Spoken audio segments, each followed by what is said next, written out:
Good morning. I'm Lisa Armstrong, the Director of Finance for the City of Sarnia, and today I'm going to review the 2015 year-end forecast and the 2016 draft budget. The presentation outline will start with the status of the City's fiscal fitness plan and then review the 2015 year-end forecast, the 2016 operating budget, the 2016 capital budget, and the 2016 water and sewer budgets, as well as talk about taxation issues, have a brief summary, and discuss the 2016 budget dates. For the review of the fiscal fitness plan, the fiscal fitness plan has 5 objectives, which are long-term financial plan objectives. The first is to reduce debt. Second is to increase reserves and reserve funds. Third is to maintain affordable service levels. Fourth is the infrastructure renewal. And fifth is to maintain reasonable tax rates. Objective 1, reducing debt. There are 3 impacts of debt. The first is the impact of the total amount of debt. The total debt has decreased from a high of $95.5 million to a projected total of $17.1 million in 2016. The impact on the property tax levy is currently about 1.58% of the property tax levy in 2016 related to debt, and the trend is a consistent reduction. The third impact is on cash flow. So the annual impact on cash flow of debt for 2016 is $4.7 million, and in 2015 that was $5.7 million. This chart reviews the municipal debt level, and you can see the consistent downward trend. In 2003, we were at a high of $95.5 million in debt, and the 2016 forecasted balance is $17.1 million. The next slide shows the annual debt payments adjusted for reserve contributions. So this shows that as debt payments are going down, the principal and interest portions are the darker blue tones. The amount of money redirected to reserves in the lightest blue tone is increasing. Further, the impact of debt and reserve strategy. This chart shows that since 2010, we've had a total of $12.5 million of redirected debt.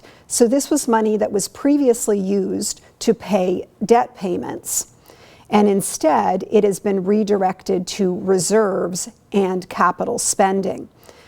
Further, there's the capital infrastructure reserve of $11.58 million. So a total of $24.1 million of capital work has been accomplished with these 2 funding sources between 2010 and 2015. The second objective in the fiscal fitness plan is focusing on reserves and reserve funds.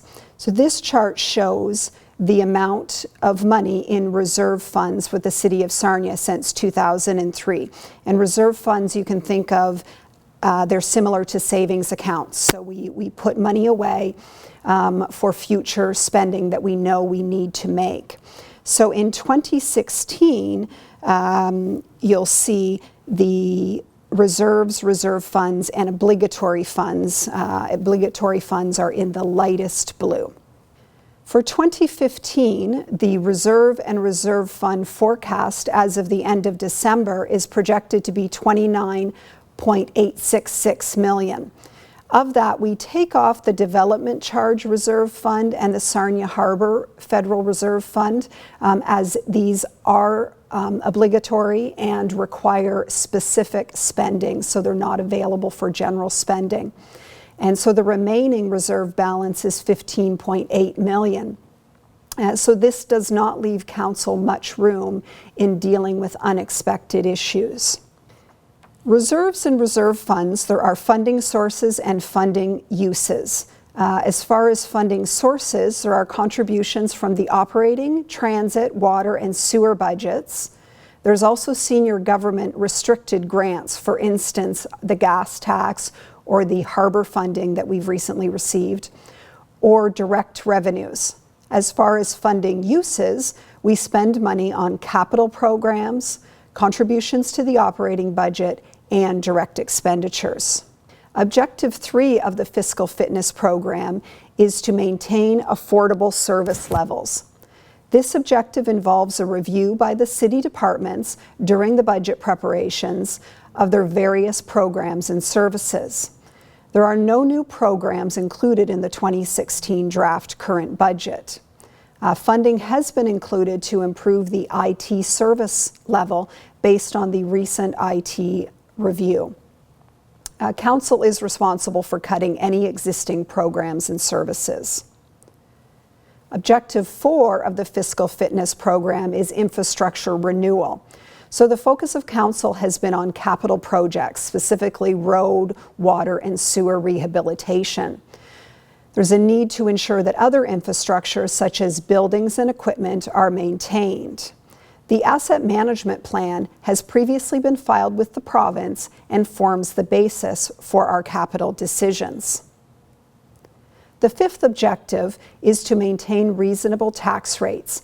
This objective is Council's focus during budget deliberations, and it involves a balance between the ability of the community to pay for programs and services versus meeting the other 4 objectives. Now we'll review the 2015 year-end forecast. The year-end forecast procedure, the city departments manage and monitor annual operating budgets throughout the year. Finance works with the departments in identifying areas of concern. Accounts that are projected to be over budget, expenses, or under budget in the case of revenue are offset with savings in other areas of the budget where possible. For 2015, the year-end forecast is a total of $2.7 million in deficit, or overspending versus the budget. This is made up of the current operating budget. There's $1.6 million in deficit. Within the police services area, there's a $68,000 deficit. And within the transit area, a $53,000 deficit. So for the taxation, the subtotal is $1.752 million in deficit forecasted for 2015. The water rates, there's a $939,000 deficit, and in sewer rates, a $38,000 deficit. This results in a total of $2.7 million in deficit. The taxation subtotal we'll discuss in the upcoming slides. The water rate deficit for 2015 is driven by the increased number of water main breaks and frozen services that we've experienced. So to return to the $1.7 million in forecasted deficit in the general taxation area for 2015, we'll review some of the key revenue pressures and key expense pressures. So as far as revenue pressures go, some of the key areas which are causing an issue in 2015. So as far as tax write-offs, we have tax assessment appeals where the assessment value is appealed, and it's usually over a period of years, and there is quite a backlog with impact. And during 2015, we had a payment to Lambton Mall specifically of $960,000 for a tax assessment appeal. There's also local improvements, which are improvements that are made by the city and then billed back over a period of time to the benefiting property owners. And this amount is reducing over time as we haven't had any recent local improvements. So this income will reduce to zero over time. But in 2015, there's $181,000 less forecasted income than we had budgeted.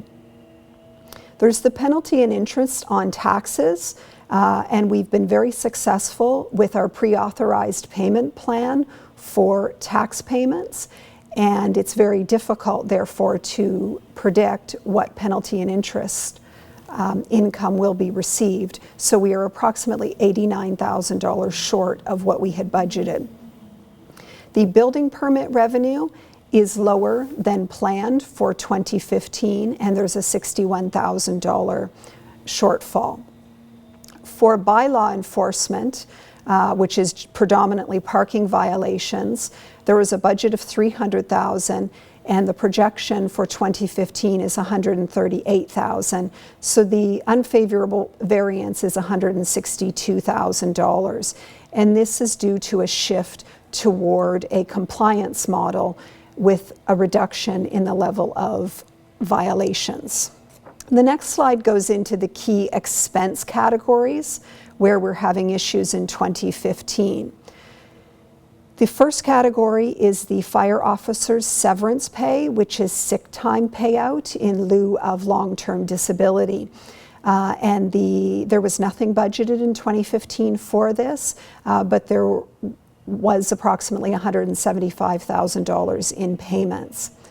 There's the fire WSIB costs, which are in relation to presumptive legislation, and the budget was $315,000 and our projection is $413,000 for the year. So we're approximately $97,000 short, or overspent, sorry, I should say, in that area. The corporate insurance, we are also overspent in that area due to our provider Omex providing supplementary billings back to 2002 to 2012. The next area is the minor sports subsidy, which is $185,000 was budgeted, but the projected spending is $375,000. So this results in $190,000 in over expenditures. The winter maintenance, historically we have overspent what is in the budget. And this year, if November and December have average snowfall levels, it's expected will be approximately $137,000 overspent. In the area of legal and professional fees, during 2015, the city has had many legal issues, including the River City Vineyard, the Sarnia General Hospital and the Sifton appeal, as well as Bayside Mall. And this has resulted in a projected overspending of approximately $155,000. There's also the professional fees, which are related to consulting services and legal guidance, which are annually procured for things like arbitrations, investigations, labor relations, and WSIB claim evaluations. This area, we are over budget by $130,000. So the total forecast is overspending for legal and professional fees of $286,000. So the year-end forecast, the options to balance the deficit. We have identified funding sources for the tax assessment appeals and the WSIB presumptive legislation that were approved by Council in October. Also, the operating contingency reserve was established with a balance of $301,000 in October. There will be a November 16th report to Council, which will provide more details on this Q3 forecast and provide suggestions regarding funding sources. The departments will continue to look for savings to reduce the budget challenges. A year-end report will be provided to Council with the actual deficit results as a part of the year-end preparation process. And at that time, the funding sources will need to be finalized. Now we'll move into the 2016 draft operating budget. So this slide summarizes the amount to be raised by the city through taxation and water and sewer rates. So for the current operating budget, the approved budget in 2015 was $41.375 million, and the draft budget is $45.384 million. The police services portion had an approved budget of $21.689 million, and the draft budget submission based on the October 8th approved police services board budget is $22.69 million. So in total for general taxation, there is an increase of $5 million, or 7.94% proposed. Within the transit area, the 2015 approved budget was $3.75 million, and the 2016 draft budget is $3.8 million. This difference is 2.16% year over year. So in total for taxation, there is a recommendation of a 7.62% increase. For water and sewer rates, there is a suggested change of 2.39% increase in water and 2.38% in sewer as far as tax collection. This slide goes through the key changes to the general levy in broad categories. I'll follow up with a more detailed slide which breaks out the various changes year over year. So revenues which are declining or being reallocated is a 1.21% increase of the 7.94% proposed increase. Wages and benefits includes an increase of the equivalent of about 1.33 people, as well as it includes contractual changes based on the collective agreements, as well as changes to the cost of benefits, both statutory and non-statutory. So this is a $2.9 million increase, or 4.62%. To try to offset some of these increases, staff is suggesting a fleet reduction. So a 1 year with no fleet replacement for the general fleet. This would not include transit vehicles, police vehicles, or fire trucks. And this would save $1.1 million for 2016, which is a reduction of 1.74%. This would need to return in 2017. It is just delaying the regular replacement program by 1 year. There's a number of categories where we've included right sizing, which includes winter maintenance, IT, legal, etc., and that's 1.09%. We have a number of programs and other where there is a total cost reduction of $76,000 or 0.12% reduction. In reserves and reserve fund support, we've included $1.197 million increase, or 1.9%. And new capital initiatives, there's a 0.98% increase. So in more detail, I'll review some of these items. So the salaries and wages is 3.13% increase. The statutory and pension benefits is a 0.88% increase. The non-statutory benefits is a 0.62% increase. The 1-year moratorium on the general fleet replacement is a reduction of 1.74%. The material and purchase services for winter maintenance is an increase of $250,000 or 0.4%. The IT material and purchase services recommended based on the IT service review is 0.32% or $199,000. We have a reduction in insurance this year based on switching to a different provider. And based on the Police Services Board approved budget, there is a savings included currently at $193,700. There's also the decrease in local improvement revenue of $150,000.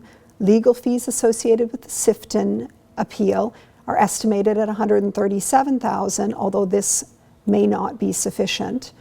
There's the Brownfield program, which is a tax incentive program which helps applicants have repayments for remediation fees over a 10-year period.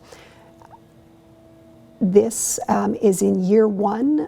The estimated payment to those that are currently approved is $130,000, and that will occur for 10 years. There's reduced bingo license revenue based on the OLG online gaming program of $113,000, arbitration costs of $100,000, and then we move into the areas of reserves. So we are planning for upcoming supplementary, tax assessment appeals, and in total we've included an extra $1 million to be put away for that. There is the WSIB presumptive legislation, which is essentially a program which identifies that if firefighters have particular types of cancer, that it is presumed to be work-related, and so families or employees can resubmit applications for WSIB back as far as 1960. And then if it is approved, then the city will need to make payment.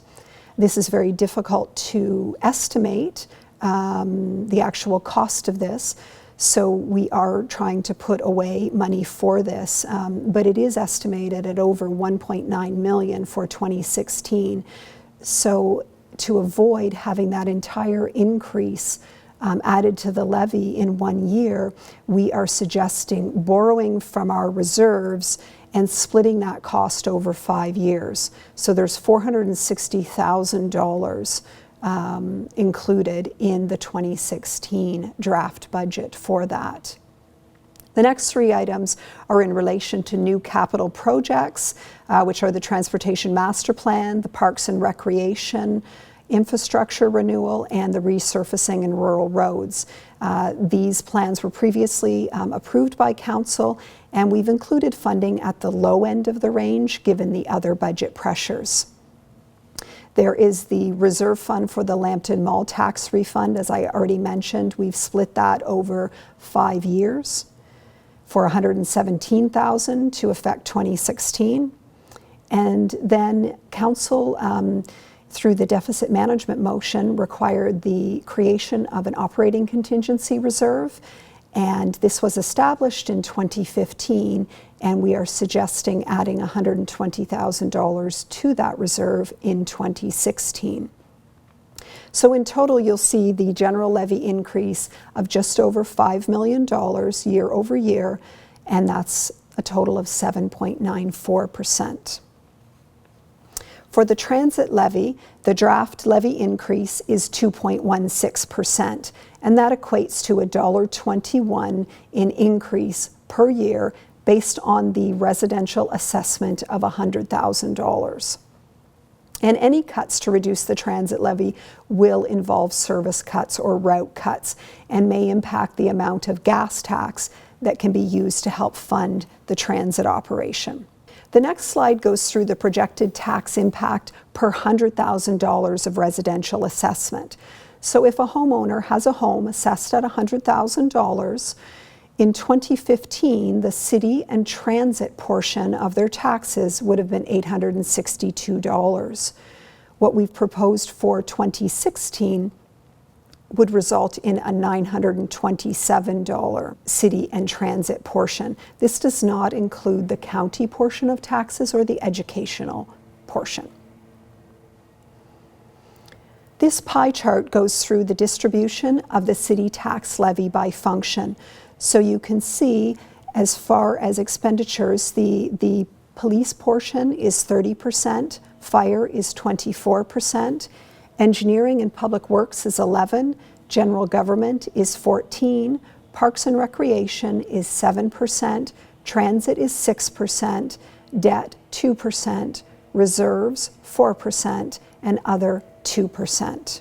This slide breaks that out further, so it looks at, again, the homeowner that has a $100,000 home and the cost of that per function. So in 2015, you'll see the breakout of the $862, and in 2016, the $927. So the majority of the percentages have remained the same.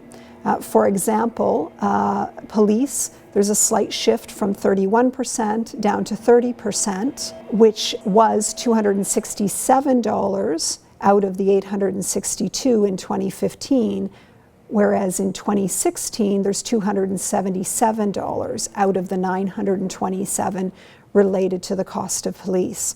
The other categories are the same principle. The category that has changed the most is the general government area, although this is just due to shifting a number of things where they sit in the budget to make them easier to manage. So in reality, there isn't a large shift in that.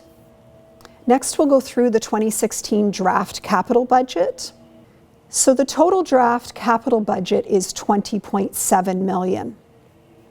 There's no new debt included, and the gas tax funding is included. We're trying to focus on infrastructure projects, and based on the city's replacement cost for all of our assets, the capital budget each year should be approximately $40 million. Obviously, there's a large funding gap, and we are looking to senior government to provide the fill of that gap. We have applied for a couple of grants through the Ontario government and hope to hear back on those soon. The 2016 draft capital budgets, I'll just go through the projects that are over $1 million that are included in 2016. First is the Centennial Park remediation. There's $3.5 million included in 2016, and that is for phase 2 and 3. Most of the funding is for the sediment remediation, although there is some money included for upgrading of the pass, the washroom, removal of the building, etc. The next item is dredging of the Sarnia Harbour. There's $1.95 million included for 2016, and this is funded from the Federal Harbour Reserve. The LED street lighting phase 2 is included in 2016 with $1 million.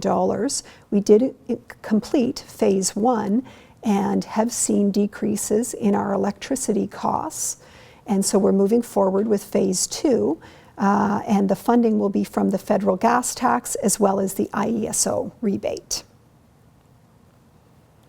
Road resurfacing, we're recommending $1.1 million in 2016 as a part of the ongoing program, and this is funded from federal gas tax and the Ontario Community Infrastructure Fund. There's also sewer separation for the Telford, Devine, and Side Street area. There's $3.85 million included in 2016. This is again a multi-year project, and the funding is from the water and sewer rates. There are also a number of water main, sanitary, and storm sewer replacements in various locations, and $1.6 million is included in 2016 as a part of the multi-year project. And again, it's funded from the water and sewer rates. So now moving into the 2016 draft water and sewer budgets. The 2016 draft water budget provides for the cost to operate and maintain the water distribution system, and it provides for the cost to acquire the water from the Lambton Area Water Supply System. The amount to be raised from water rates is $14.973 million, which is an increase of 2.39% in comparison to 2015. The 2016 draft sewer budget provides for the cost to operate and maintain the sanitary sewer system, including the sewage treatment plant and the Brights Grove sewage treatment lagoons. It also provides for the cost to operate and maintain the storm sewer system. The amount to be raised from sewer rates is $16.393 million, which is an increase of 2.38% in comparison to 2015. 2016 water and sewer rates will be based on the estimated amount of water consumption and new water meters in the billing system. So it'll take into account the meters that were added during 2015.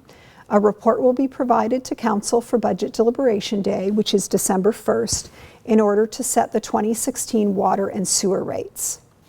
So for taxation, 2016 is the 4th year of the market value reassessment. So 2013 through 16, the current value is based on January 1, 2012, with 2016 being the 4th year of that phase-in. So in summary, for the 2016 draft budget, we had 4 overarching principles that we used in budget preparation. The first is responding to the deficit management motion of Council from January of 2015 and the established fiscal fitness program of Council. We also tried to address the known budget pressures and to preserve the capital reserves and to adequately fund our operating reserves. And the fourth principle was to smooth the impact on the levy over time. So the draft general levy increase for 2016 is 7.94% in comparison to 2015, assuming zero real assessment growth. The impact on the existing taxpayers includes, for revenue reductions, 1.21% increase, for wages, benefits and staff changes, a 4.62% increase. The fleet replacement reduction for 1 year is a reduction of 1.74%. The service right sizing is an increase of 1.09%. Programs and other, there's a reduction of 0.12%. Reserves and reserve fund support, there's an increase of 1.9%. And capital initiatives, there's an increase of 0.98% for new initiatives. So this totals the 7.94% suggested increase. The draft budget does not provide for any reductions in service levels. The capital budget summary is $20.699 million has been included, and there are no defined provincial or federal grants except the federal and provincial gas tax. There is a reliance on the city's own source of funding. The city has applied for provincial grants, which, if successful, will positively impact the budget. The capital budget involves infrastructure rehabilitation and renewal throughout the city. So the 2016 budget dates, the public input and grant session is November 16th. Budget deliberation day is December 1st, and we will finalize the water and sewer rates on December 1st. The final tax rates and the bylaw will be adopted in May of 2016, as we need the county and educational rates finalized before we're able to do that. Just to let you know, there are printed copies of the budget that can be picked up at the Finance Department in City Hall. There are electronic copies on the city's website, and any comments you'd like to make can be made by email to finance@sarnia.ca. Thank you very much.